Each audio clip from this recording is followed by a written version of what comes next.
আজকের ভিডিওটা হলো ফ্রিজ কিনতে যাওয়ার দিনে। তোমরা যে কারণে ফ্রিজ কিনো আমরা মোটেও সেই কারণে ফ্রিজ কিনতে আসিনি। এই কারণটা বলবো ভিডিওর লাস্টে। আমি এমন একটা ফ্রিজ চাইছিলাম যেন খুব গরম লাগলে ওই ফ্রিজের মধ্যে বসে থাকতে পারি, কিন্তু এত খোঁজার পরও খুঁজে পেলামই না। তাই আমি আশা ছাড়িনি, আমি তাও খুঁজে যাচ্ছিলাম।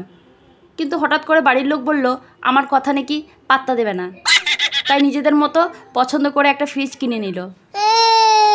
তাও আমি ভিডিও করছিলাম, মানে তোমাদের সাথেও শেয়ার করি।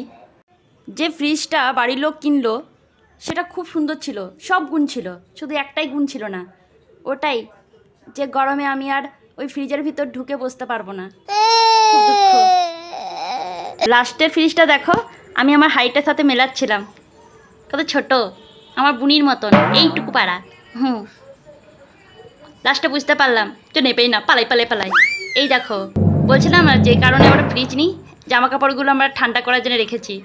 এই গরমে জামা কাপড় ঠান্ডা করাটাই সবথেকে ইম্পর্ট্যান্ট ব্যাপার। আর এই ভিডিওটা এখানেই শেষ, দেখা হচ্ছে পরের ভিডিওয়। বাই।